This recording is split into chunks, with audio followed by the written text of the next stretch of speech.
We are back with high-low, comparing two complete everyday carry kits at two drastically different prices. As usual, kicking things off with the wallets on the lower price end, we've got the Alpaca Zip Pouch. This one is our Zip Pouch Pro with a very robust green X-Pack outer with fantastic tear and water resistance. Both zipper compartments, which, by the way, feature AquaCard zippers to amplify water resistance where it matters most, open to reveal a shocking amount of storage space. Check it out. 12 folded cash bills on one side of the divider and 12 cards on the other. And yet, with so much already, it still zips up with ease. Then in the front zipper compartment, more cards, coins, or both.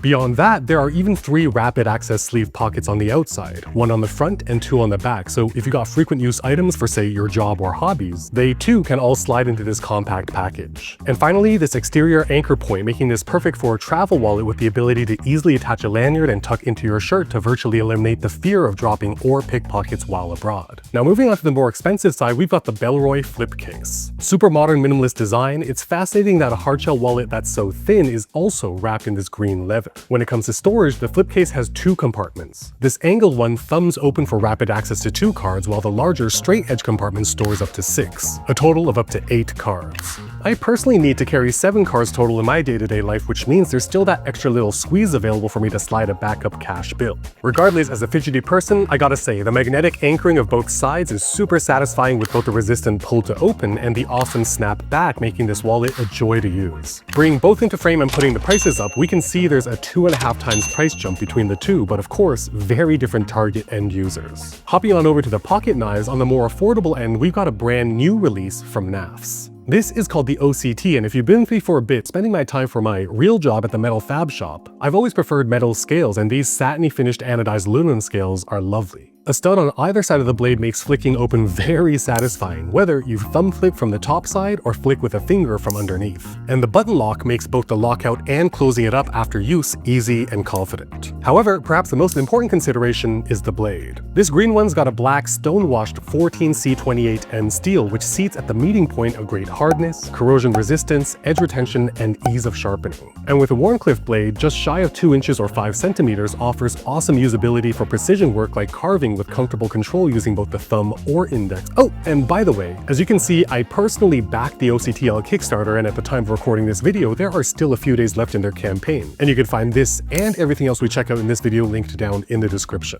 But moving on to the more expensive end, we've got my darling, my real actual workhorse blade at the workshop for the past 3 years, the Benchmade Bailout with an M4 Tonto blade. 3 years of real-life use in the trades, and it's still going strong. Anodized aluminum scales in green with this lovely texture for an excellent grip in hard-use tasks. Deep carry clip, which again is a must for me, and that satisfying flick open combined with this axis lock and that near suction-like retraction. However, that M4 blade steel, although excelling for what I need it for at work, insane edge retention and toughness, sacrifices in the way of being not corrosion resistant and more cumbersome to sharpen. Because I use it so often, I naturally clean, dry, and keep it oiled to prevent rusting, but I love this thing, and I don't see myself switching out for at least another 3 years. Bringing both knives into frame, you can see a whopping 4x delta in price, but similarly to the wallets, are for 2 wildly different audiences. Sliding on over to the key solutions, on the budget-friendly end, we've got something that's a functional keyring in the Nextool Keychain Multi-Tool. A lovely green anodized aluminum outer with brass accents, this thing is super slim but also packs the punch with its 3 built-in tools. A tiny knife, a 2-in-1 flathead screwdriver with a nail file, and on the other side, a surprisingly good pair of scissors for the price, but of course, as a keychain charm does what a keyring is supposed to do.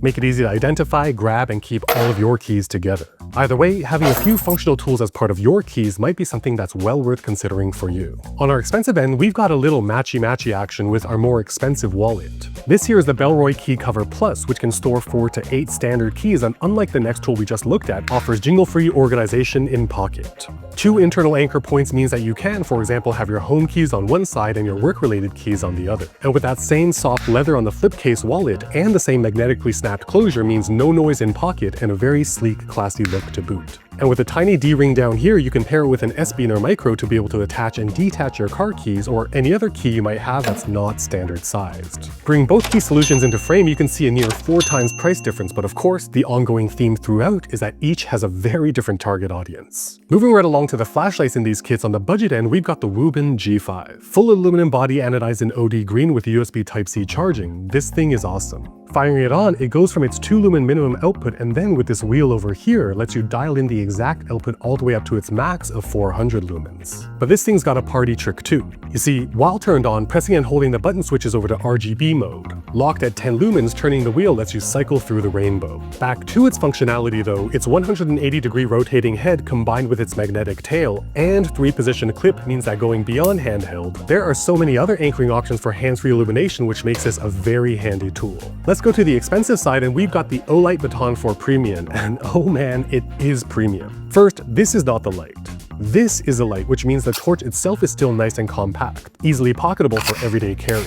But before talking about the light though, let's chop up the case, because this case not only charges the Baton 4 Premium from 0 to 100 more than 4 times, but also doubles as a power bank too, with this USB-C port for both inbound to charge the case and outbound to charge anything else. But taking a look at the light itself, this beautifully anodized aluminum body with gold accents has got a fantastic textured barrel for a confident grip despite its small footprint. From an off position, pressing and holding the single button gets you into the half lumen moonlight mode, and then pressing and holding that same button cycles through the remaining outputs. 12 lumen low mode, 60 lumen medium mode, and 600 lumen high mode, plus for short bursts, double tapping sends us into a temporary 1300 lumen turbo mode, and triple tapping sails that same output in the strobe for emergency signaling. Also gotta love the series of green lights on each side, one side to show the output and the other side to show remaining battery. As far as hands-free illumination, it too has a magnetic butt, as well as a dual-sided clip for both beam in or beam out mounting like to the brim of a hat as a makeshift headlamp. Bringing both into frame, we've got a near 5 times price difference. And oh, I almost forgot, both are rated IPX8 in terms of water resistance, which means, as you can see, both can continue operation when fully submerged underwater, so of course, heavy rain would be a non-issue. Let's talk pens, and on the lower end, we've got something pretty interesting.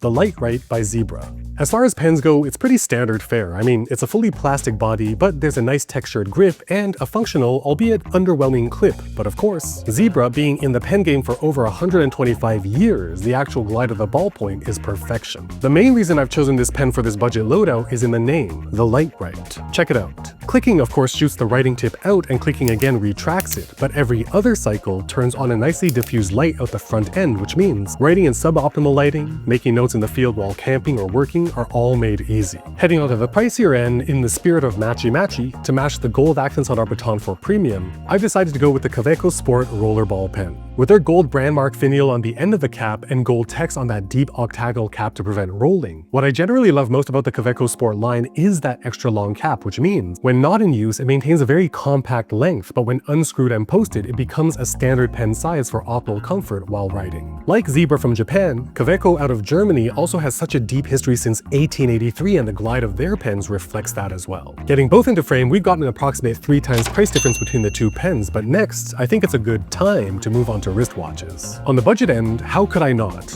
Beloved Casio CA53W, the calculator watch in this OD green. Blacked out negative display to go real stealth mode, this thing just looks awesome on its own and on wrist. Despite being 42mm top to bottom, because of its lugless design, it fits and looks right on virtually any size wrist and beyond everything you expect from Casio, you know, reliability, accuracy, date function, stopwatch, and alarm. This piece, pressing the mode button once from the home screen, of course gets you into calculator mode, and just to validate, yep, in fact, 1 + 1 does indeed equal 2.